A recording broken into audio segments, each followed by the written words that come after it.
Buenas tardes, ¿cómo están? Gusto saludarte, muchas gracias por dedicarnos tiempo. No, al contrario, el gusto es mío, como siempre. Martín, no te vamos a robar mucho tiempo, sabemos que estás muy solicitado por estos días. Queremos que nos cuentes un poquito cómo estás viendo la economía argentina, pero acaso primero, porque surgió mucho en las preguntas previas que les pedimos al público, ¿cómo estás viendo la cuestión a nivel global? ¿Crees que vamos a una recuperación en B? ¿Crees que va a demorar un poquito más? Bueno, una de las características centrales de esta crisis es que hay mucha incertidumbre radical, ¿no? Esta incertidumbre radical, ¿te acordás que el que acuñó esa frase de incertidumbre radical fue Keynes, que decía que había dos incertidumbres, la probabilística y la radical? En la incertidumbre probabilística vos no sabés qué va a pasar nunca, tenés que tomar decisiones siempre en contexto de incertidumbre, pero tenés alguna idea de distribución de probabilidad de lo que puede ocurrir centralmente. Entonces, qué sé yo voy al casino. Yo siempre digo, toda decisión es una apuesta. Voy al casino. Negro y colorado. Yo no sé qué va a salir a ciencia cierta. Estoy seguro que la mitad de las veces sale negro y otra mitad colorado y el 2% de los tiros va a salir el cero, ¿no? Entonces, tengo una función de probabilidad. Siembro un campo. No estoy seguro de si va a llover o no va a llover lo que tiene que llover. Pero veo la lluvia los últimos 20 años y tengo una idea de la frecuencia con la que ocurre una lluvia normal. El problema acá es que todavía está cayendo el meteorito, no sabemos cuántos meteoritos vienen atrás, hay países que están saliendo y que hay algunos epidemiólogos hablando del peligro de la segunda ola, que podría haber un rebrote, mirando experiencias anteriores de otras grandes epidemias. Entonces, centralmente no sabemos lo que va a pasar a ciencia cierta. Por ejemplo, la característica de incertidumbre se acaba de mostrar acá. Mira, acaba de entrar, no estaba previsto, se suponía que no Hola, tenía que hola. entrar, se suponía que no tenía que entrar y entró. Entonces vos tenés todo calculado que no. Vos decís, no, no, Claro. tenemos todo medido. Bueno. Ay, pobre. O sea que nos estamos sintiendo pésimo de quitarte No, tiempo con tu hijo. escúchame, ¿te acordás que habíamos hablado? Que ibas a mirar el Pau Patrón. Agus, por favor, llevas a Santi. Anda con tu hermano, como habíamos quedado. Anda con tu hermano como habíamos quedado. Dale, Santi. Bueno, Entonces, si recién valorábamos el tiempo que nos está dedicando, ahora lo no, no te valoramos el preocupes, doble. no te preocupes. Santi, anda con tu hermano, te lo digo en serio. Llévatelo, por favor, como habíamos quedado. Bueno, ahora hay una disputa entre hermanos. Digo, vos lo tenés, este es el buen ejemplo, les juro que no lo hice a propósito, pero parece un buen Totalmente. ejemplo. Vos lo tenés planificado de una manera, vos pensás que vas a salir de una manera de la cuarentena. Lo tenés todo calculado de una manera, y en el medio te pasa otra cosa distinta, que es incertidumbre probabilística. Vos no tenés la menor idea de lo que puede pasar. Vienen, ahora se empiezan a pelear acá. Agustín, por favor, llévate a tu hermanito. Ya te habíamos quedado en eso. Listo. Entonces, volviendo a la normalidad, porque igual es lo que hay, como nos pasa con la cuarentena, que hay que tomar decisiones igual en el contexto de la cuarentena, acá hay que trabajar igual en el contexto de con los chicos jugando el mismo escenario. Se entiende, Entonces, se entiende. mi preocupación es que todo el mundo está modelando esto como si esto fuera un feriado. Los colegas dicen, bueno, acá Mm. lo que pasa un feriado que cierra todo el mundo, multiplican por la cantidad de feriados, dicen, 60 días de cuarentena, perfecto, esto le va a costar al PBI X porcentaje, y no está ocurriendo eso. Si primero en el mundo no está claro que vaya a ocurrir, mucho menos en Argentina. ¿Por qué mucho menos en Argentina? Porque encima acá la pólvora con la que le estamos tirando a todo esto es una pólvora que está mojada. Es decir, Claro. estamos tirando con una política monetaria ineficiente porque no tenemos moneda, con una política fiscal completamente ineficiente porque no tenemos, ni siquiera las capacidades del Estado se están quedando de manifiesto en este momento. Está quedando claro lo que el Estado puede y lo que el Estado no puede hacer. Fíjense que no pudo el Estado ni siquiera discriminar quiénes eran trabajadores informales en la Argentina. Armó un programa como el IFE, 3.600.000 personas calculó que lo iban a recibir, se le colaron 4 millones, error de inclusión del programa más de 100%, entraron 4 millones colados, y le quedó afuera 1,5 millones de personas que supuestamente no tendrían que haber quedado afuera. Si hay alguien con el micrófono prendido, Ahí ahí. está, ahí está. Entonces, ese problema que estamos viendo con el IFE se replica en cada uno de los programas de gobierno. Arrancó el programa de subsidio a tasa cero de crédito a tasa cero para monotributistas y autónomos. Primer día solamente pudieron anotarse 30.000 tipos, segundo día solamente 200.000 tipos, hay 2,5 millones en condiciones de anotarse. Vamos a ver a cuánto se lo terminan dando, va a pasar una cosa parecida a la del IFE. Y así te pasa lo mismo. Entonces, con cada sector que estés analizando. Entonces, buena parte del sector productivo de la Argentina está como con un yeso. no puede caminar porque tiene un yeso puesto por el propio Estado que no te deja caminar. Y cada día que vos pasás con ese yeso puesto, es un día que el músculo, o sea, el tejido productivo, se debilita más. Entonces la idea esta de que yo me saco el yeso y la economía va a seguir andando, no es así, digamos. Vos sabés que cuanto más días pasás en cuarentena, el efecto es que cuando vos te sacás el yeso, después no podés caminar y si pasás demasiados días, inclusive salís en silla de ruedas del hospital. Y después viene una tarea de reconstrucción del tejido muscular. Y eso es lo que me preocupa particularmente en Argentina. En el mundo, por supuesto.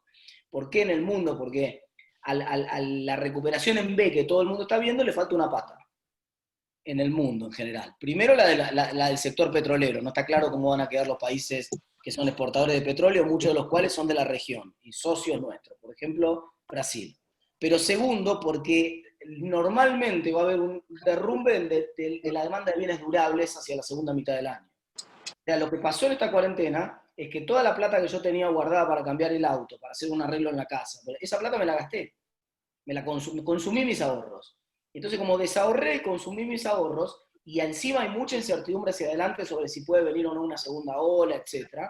Entonces es muy difícil que alguien tome decisiones de consumo en el mediano plazo. Cuando vos consumís un bien durable, por ejemplo un auto, estás tomando una decisión de consumir en los próximos 5 años. Ponele que el auto se amortiza en 5 años, vos estás consumiendo el año más los próximos 4 años, todos los años estás consumiendo. Por eso el único consumo que sí tiene chance de devolver es el consumo instantáneo. Porque es un consumo donde yo no me comprometo más allá del momento en el cual estoy haciendo consumo. No necesito saber qué va a pasar mañana, si va a haber mundo o no mañana. Porque estoy haciendo una salida hoy, una comida hoy, se termina en el momento. Ahora, cualquier inversión de mediano o largo plazo, sea estrictamente hablando una inversión, o sea una compra de un bien de consumo, es una cosa que yo voy a postergar, que no voy a hacer en el momento. Entonces vas a ver derrumbe, por ejemplo, del sector automotriz, que encima se le pasa en este hemisferio la estacionalidad, porque todo el mundo, y allá también en realidad, todo el mundo quiere el auto 0 kilómetros, digamos, es difícil, cuando vos mirás la estacionalidad del sector automotriz, el primer semestre como se venden la mayor parte de los autos. En el segundo semestre la gente en general no cambia el auto por una razón obvia de estacionalidad. Entonces, te va a quedar un derrumbe de la demanda de todos los bienes durables, un derrumbe del sector turismo.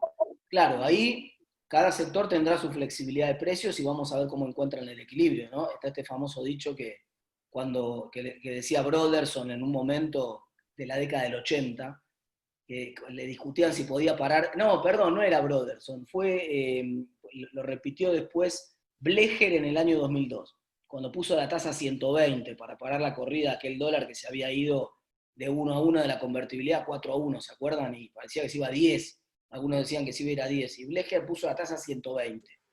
Y en el momento dijo, bueno, no hay angurria, mejor dicho, no hay miedo que no pueda ser frenado con la suficiente angurria, ¿no?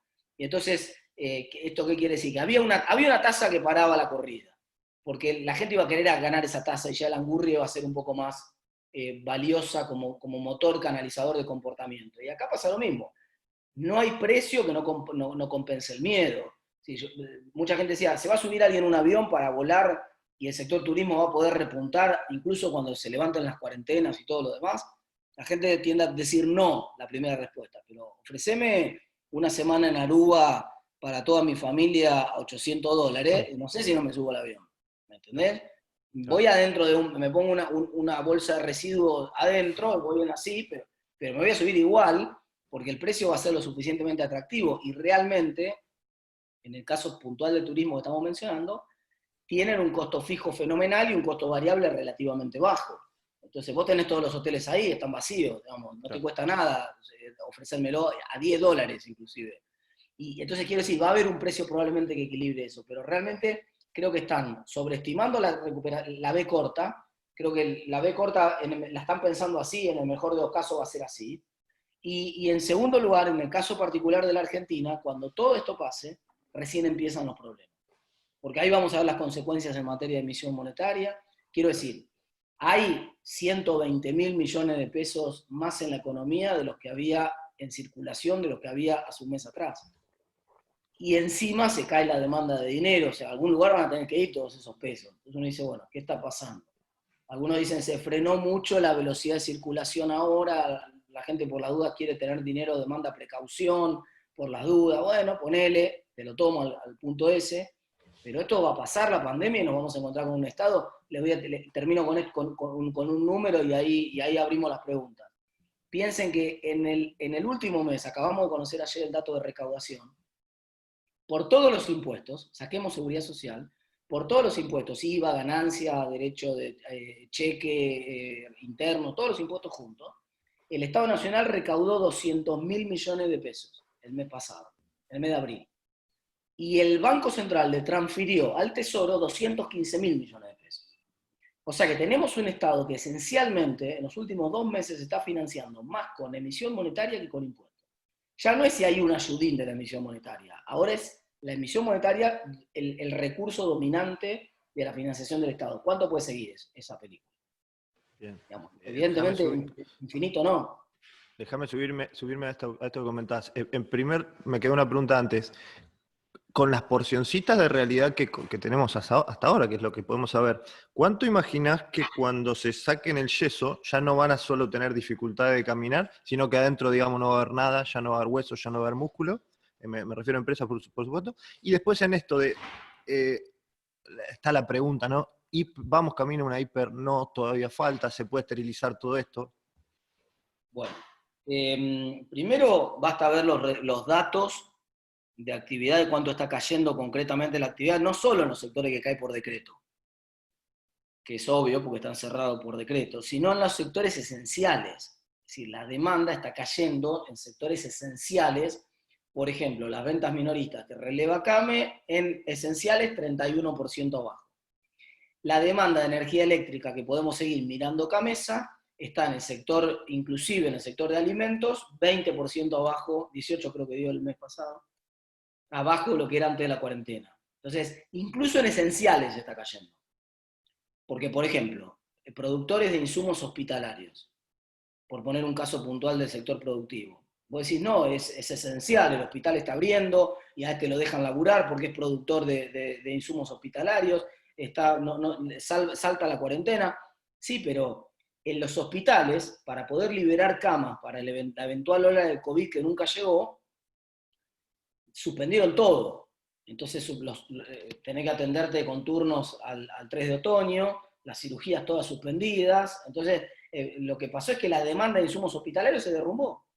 Más allá de los barbijos y el alcohol en gel, que son los 2 casos paradigmáticos de COVID. El resto de los insumos se derrumbaron. Entonces, el productor ese está trabajando menos. Y así con muchos sectores de la actividad económica. ¿Cuánto se va a levantar de esto? La respuesta va a estar en los próximos días. Con qué velocidad el gobierno empiece a encontrar el equilibrio entre la economía y la salud que perdió, que con buen tino parecía que había encontrado al principio de la cuarentena, decisiones razonables, y que al mes de la cuarentena se perdió en alguna parte y está con localidades completas cerradas que no tienen circulación viral ni tuvieron ningún caso, o el caso de la provincia de Santa Fe. El caso de la provincia de Santa Fe es increíble. Aplastaron la curva hace más de un mes, no tienen prácticamente casos, creo que tuvieron 3 casos en la última semana, toda la provincia. Y están con la segunda provincia más productiva del país paralizada, si no tiene ni pies ni cabeza. Ahí había un equilibrio que marcó Tomás Puello, que lo publicó en Medium, que me pareció bastante razonable, que es, hagamos un tablero de control. Veamos cuánto contribuye al riesgo de infección cada una de las actividades, ordenémosla por la que menos contamina, entre comillas, o menos contagia, a la que más contagia. Por ejemplo, la que menos contagia seguramente es la minería a cielo abierto, que ya está permitida. Y la que más contagia es los cines, que no van a volver nunca, porque la gente no se quiere juntar. Y después ordenemos de la que más aporta al PBI a la que menos aporta. Un caso paradigmático es el del fútbol de primera división. Altísimo aporte del PBI, bajísimo riesgo de contagio y en una población que no es en absoluto vulnerable, para nada, digamos, y lo suspenden. Igual, y vos decís, muchachos, están suspendiendo una fuente de generación de ingresos fenomenal, productiva fenomenal, que tiene la economía, por un riesgo mínimo y casi innecesario. Bueno, ese es el tipo de actividades que hay que soltar. Y te contesto rápido la de la hiperinflación, que fue la segunda. Cuando vos estudias las hiperinflaciones en Argentina y en el mundo, tienen 2 determinantes, tienen 2 características que aparecen siempre como condición necesaria. La primera condición necesaria, obviamente, es un exceso de emisión. Es decir, no hay ninguna hiperinflación en un país que no emite. Entonces, sí o sí necesitas un shock de emisión importante. Pero vos tomás el caso de Venezuela, por ejemplo, y tuviste el último año la tasa de emisión es 7% semanal. ¿Cuánto te da ese 7% semanal? Bueno, te da algo así como 3.500 anual, cuando lo anualizas. Y vos decís, pero tuvieron cerca de 1 millón, una locura lo que fue la hiperinflación venezolana. Claro, porque cuando vos ves las series de IPC y cantidad de dinero en los países de hiperinflación, son series que en el proceso de aumento de la inflación van de la mano, como yo decía el otro día, dos novios adolescentes, no se separan para nada, van siempre juntitos, pero en el pico de la hiperinflación se corta solo el índice de precios. O sea, hay algo ahí que no es el aumento de la cantidad de dinero y que es evidentemente el colapso de la demanda. Entonces, ¿y cómo se produce en la práctica ese colapso? Vamos de la teoría a la práctica, ese colapso de la demanda. Vos inyectás un montón de pesos en la economía. Al principio se lo pones a alguien que realmente lo necesita, lo va a hacer circular ese peso, no se lo va a quedar. Por ejemplo, lo repartís en el ingreso familiar de emergencia. El tipo va y gasta con ese ingreso familiar de emergencia. Y el del almacén, que facturó más porque se cobró esa semana el IFE y tiene un montón de excedente, y no lo tiene que gastar, porque además están todos los servicios cerrados y no tienen que gastarlo, el tipo dice, ¿en qué acumulo esto? Me voy al dólar. Y cuando se va al dólar, ahí viene el problema. O sea, no me quiero... En realidad, el tipo lo que está haciendo es saliendo del peso. No importa que se vaya al dólar, se podría ir al marco alemán en la década del 80 o a lo que fuere. El tipo se quiere ir del peso. Lo más fácil, la salida más fácil, la puerta más accesible que tiene es el dólar. Y cuando se va al dólar, en un momento el del dólar, vos necesitas del otro lado del mostrador un tipo en dólares que quiera entrar, porque la ventanilla del Banco Central está cerrada. Entonces vos para irte al dólar necesitas un tipo en el mercado que quiera irse a los pesos. Ahora, en un momento en el cual el peso vale cada vez menos, el tipo dice, no, yo estoy en dólares, no te voy a largar estos dólares, por eso papelito pintado que tenés vos, ni loco. Te lo vendo a 200. En un escenario normal, ese que te dice te lo vendo a 200, vos le decís, no, pará, estás loco, no te pago los 200. Pero cuando se acelera la salida de la demanda de dinero, pasa que vos no mirás el precio. Vos decís, mira, no importa cuánto, dame dólares. Me queman estos papeles. Bueno, entonces uno dice, bueno, a 200, y otro dice, bueno, a 300. Y da lo mismo lo que diga, vos igual te deshacés de los pesos, escala el tipo de cambio de manera estratosférica y se van los precios al demonio y tenés una hiperinflación. Hoy todavía no está ese escenario. Hoy todavía no está ese escenario, pero si el gobierno sigue emitiendo el ritmo que viene emitiendo y desaparece un poco la incertidumbre esta que está generando un poco de demanda de dinero por razones precautorias y la gente vuelve un poco a la normalidad, el riesgo es bastante grande. Bien, gracias Martín. A ver, hay muchas preguntas, las agrupo en, vamos, preguntas respecto a la deuda, ¿no? De si ves que hay algún margen para mejorar la propuesta, cuán probable es que haya un default parcial. Bueno, ayer vimos casi un paso de baile entre los acreedores y el gobierno, porque además se conocieron, se filtraron, y parece ser que la filtró el propio Ministerio de Economía, la oferta que había hecho uno de los principales grupos, BlackRock, y la propia oferta que había hecho el gobierno antes, o sea, un draft con el primer ensayo que había hecho el gobierno antes. ¿Sí? Y esencialmente lo que le dicen los acreedores es, bueno, no me pagues nada estos 4 años, pero después de los 4 años, si querés te pateo un poco los vencimientos de capital, pero los intereses pagame todo. Después de 4 años pagá la tasa normal que estás pagando, que en promedio en Argentina es 5,5% de los bonos actuales. Y Argentina dice, mira, yo puedo pagar la mitad de eso. O sea, ahí está la distancia grande. Yo puedo pagar la mitad de eso. Todo lo demás lo discutimos. Si los vencimientos los pateamos en el tiempo, no los pateamos, si te quito, si no te quito sobre el principal. Ahí está en el margen de negociación del gobierno. Ese 7% que agregó innecesariamente de quita de capital el gobierno, tranquilamente puede dar marcha atrás y decir no hay ningún problema con eso. Pero lo que no va a hacer el gobierno es moverse del piso ese de 2,5 puntos del PBI. ¿Qué le dicen los acreedores? Le dicen, escúchame, vos estás proyectando que vas a crecer 1,7% en promedio en los próximos años y que vas a tener 0,8% de superávit primario, eso te da los 2,5 puntos máximo que vos podés pagar. Primero me estás ofreciendo pagarme 2,33 en promedio, o sea, me estás comiendo 17 centavos que me podés dar. Ponele. Segundo, es muy amarreta tu expectativa de crecimiento. Al ritmo que vos estás diciendo que creces, te va a pasar el ingreso per cápita a Uruguay, si le das tiempo te pasa a Paraguay, si le das tiempo te pasa a Bolivia. Tampoco va a ser tan dramático el panorama de Argentina. Y cuando vos mirás la primera oferta que hizo el gobierno, que es esta que circuló del mes de abril, que circuló ayer, digo, que se filtró el archivo ayer, tenía un cupón PBI esa oferta. Y ese cupón PBI de alguna manera zanja este debate que finalmente no entró en la oferta final, yo creo que porque se lo guardaron para ofrecerlo en la renegociación, ese cupón PBI zanja este debate de cuánto decís vos que voy a crecer y cuánto digo yo. Porque esto es como si vos me invitás, no sé, a un medio de comunicación a trabajar y yo creo que vamos a andar muy bien y vamos a tener 10 puntos de rating, y vos me ofrecés pagarme como si pensando que no, que solamente vamos a tener 2 puntos de rating. Entonces yo lo que te voy a decir es, mirá, hagamos una cosa, dame ese fijo, y si efectivamente tenemos los 10 puntos de rating que digo yo, compartamos la ganancia, dame un poco más ahí. Ese es el cupón PBI. Entonces, ese me parece que es una gran posibilidad que tiene el gobierno para alcanzar un acuerdo. Recuerden esto que ya todo el mundo comentó, pero que no viene de más, no está de más, que es el 8 vence el plazo autoimpuesto por el gobierno, pero el gobierno entra en default recién el 22 de mayo, porque no tiene ningún vencimiento ahora.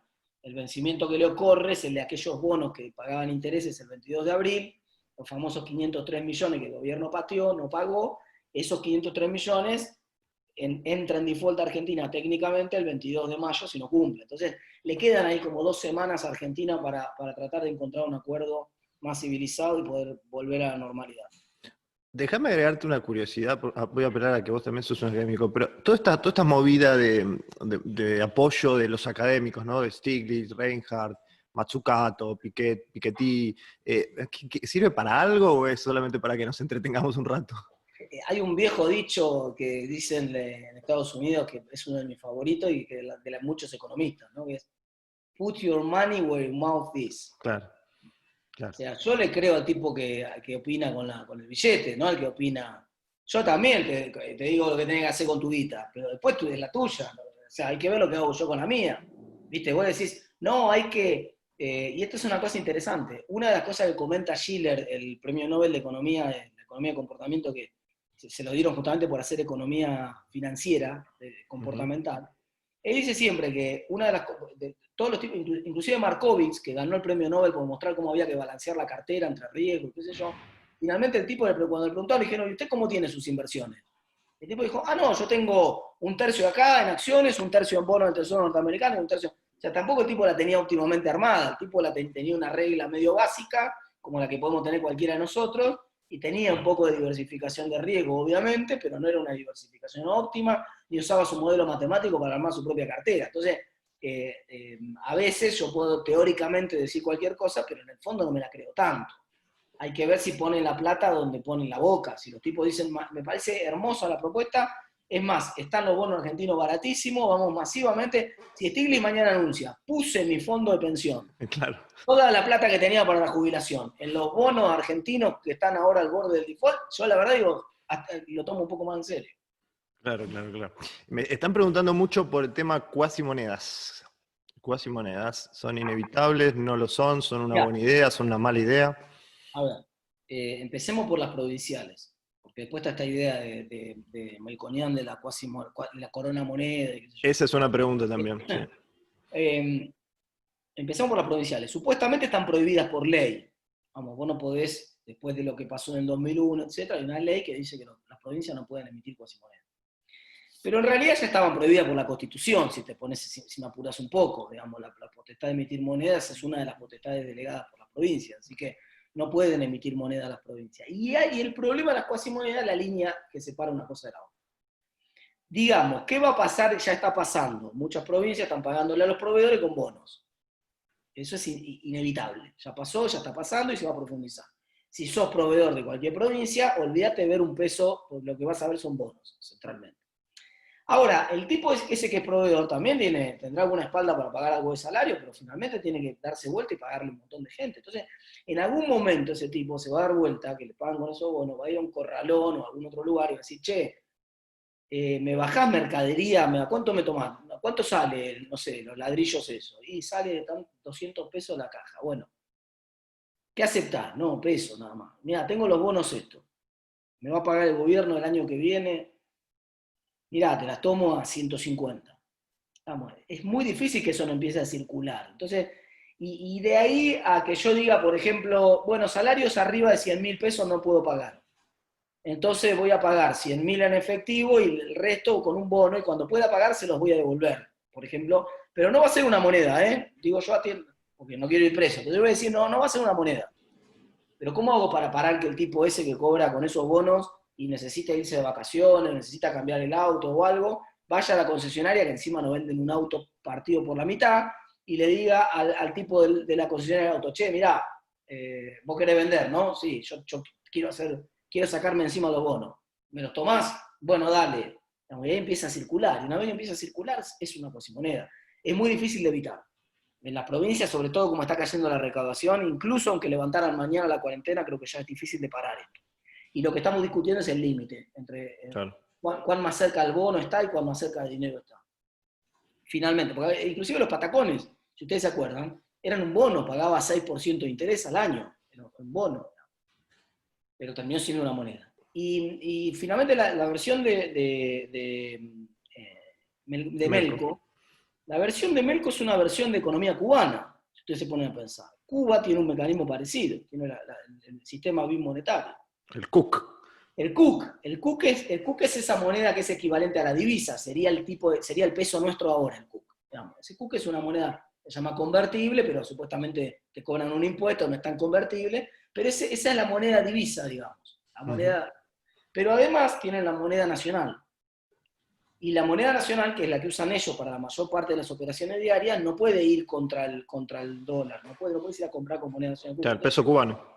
Como mi salida de pesos, que hunde la demanda de dinero y que genera la hiperinflación, es por la puerta del dólar, cualquier cosa que vos hagas que me cueste más a mí llegar a la puerta del dólar es útil para parar la hiperinflación. Entonces vos podés decir, mirá, ¿en qué vas a ir a la puerta esa? Mirá, caminando. Bueno, a ver, ponele algo en las patas de este tipo para que no pueda caminar. Atale los cordones, qué sé yo. ¿Entendés? Pegarle los pies al piso, ponerle una pesa en las piernas, cortarle las piernas. Algo tenemos que hacer para que el tipo no camine hasta la puerta esa. Porque la puerta esa es una puerta 12. Cuando el tipo ese mucha gente quiera caminar a la puerta esa de deshacerse de los pesos, tenés la hiper.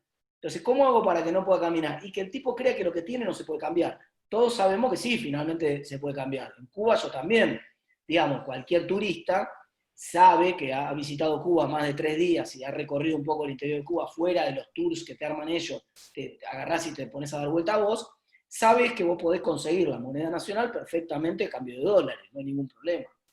Y entonces lo cambiás y el cubano está chocho de cambiarte la moneda nacional por algunos dólares, y vos con esa moneda nacional compras en los mercados de ellos por chaucho y palito, y te haces una comida en el hostel donde estás parando o en la casa que estás alquilando por menos de $1 por comida. Entonces, digamos, es como ponerle un poco más de dificultad que el tipo llegue a la puerta dolarizadora, pero eventualmente tampoco se puede parar eso.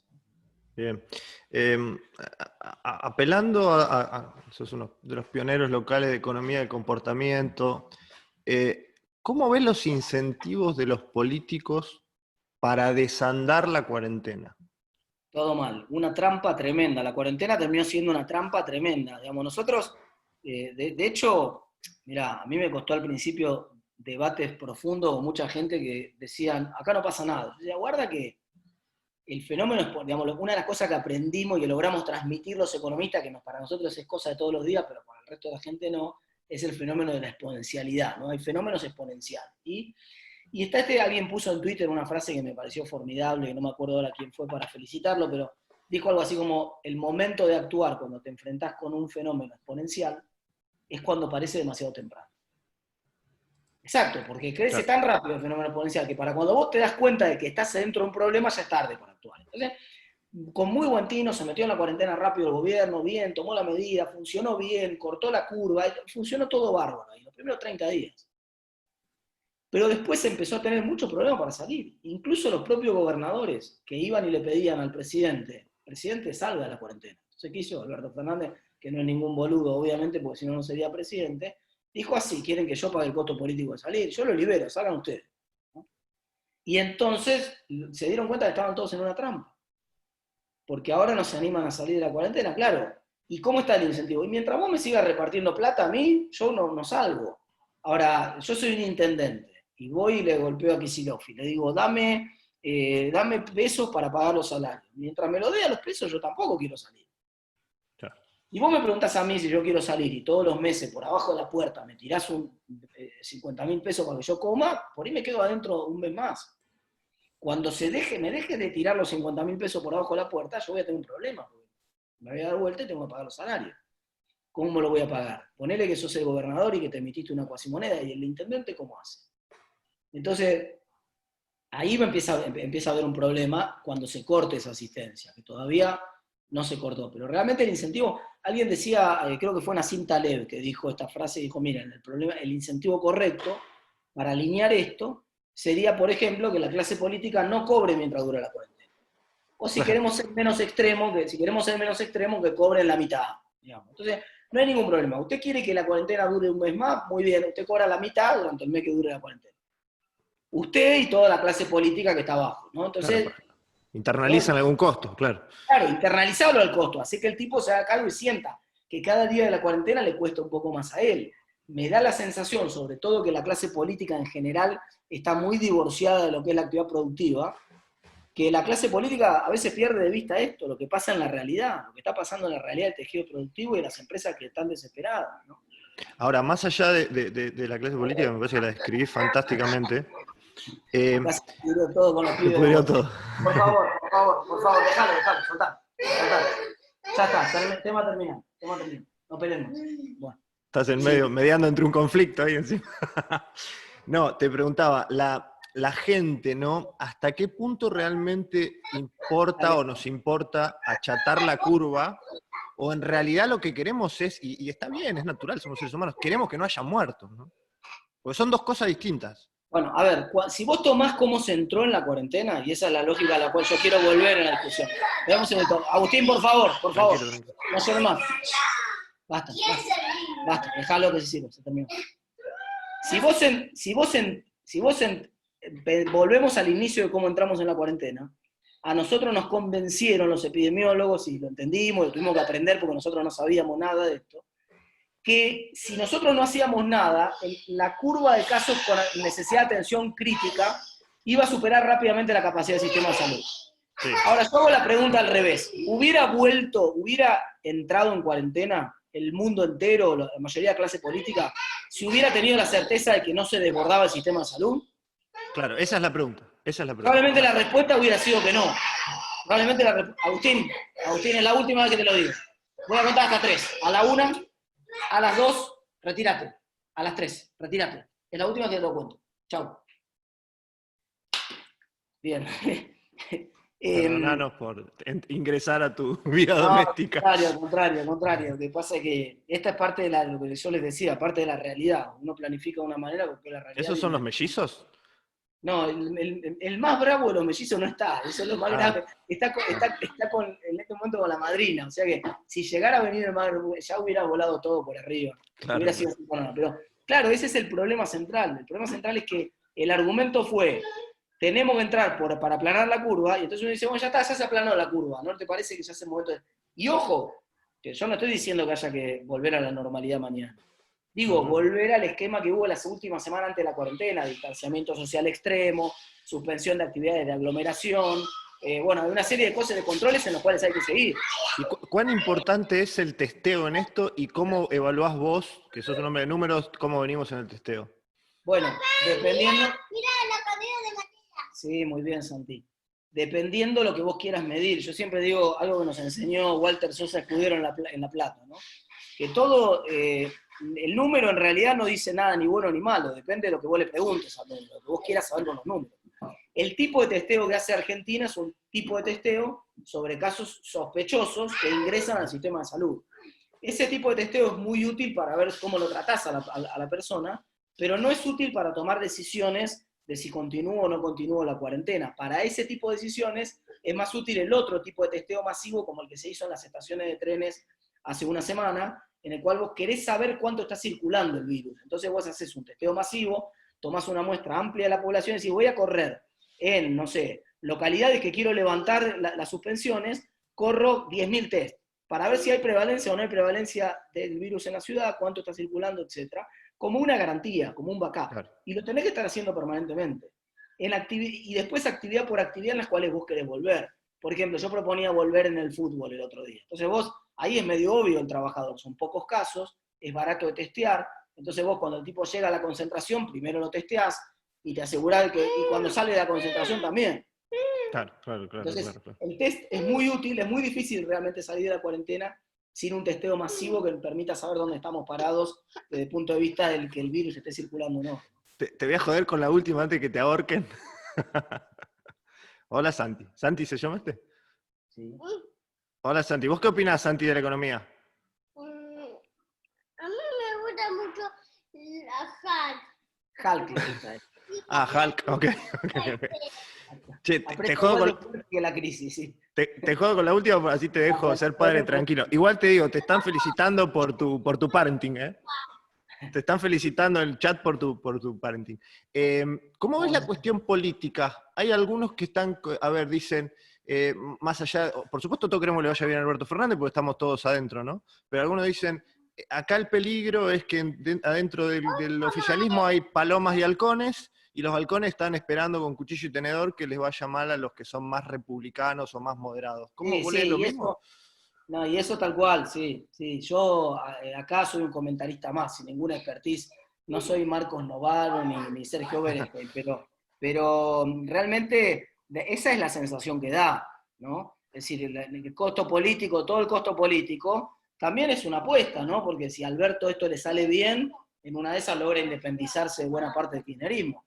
Pero hasta ahora da la sensación que todo el costo político lo va a pagar el presidente y que atrás del presidente viene limpia, en todo caso, la vicepresidenta, y que si todo esto es normal y no pasa nada, y no hay una, y sin embargo, después de esto no hay una hecatombe, pero hay una crisis económica profunda, no se puede recuperar, etcétera, bueno, pierde poder el sector político de Alberto y empieza a ocupar cada vez más espacios, casi como un Pac-Man la propia presidenta, y eso está apareciendo, digamos, lo que pasó en Lancés, por ejemplo, cómo entra Raberta a Lancés y entra la Cámpora de lleno ahí, y la Cámpora va ocupando espacios que se van cayendo, y hay que ver si va a haber más funcionarios que van a caer en los próximos meses en la medida que empieza a haber problemas en la economía real. ¿Y quién va a ocupar esos lugares? Y esa va a ser la respuesta, ¿no?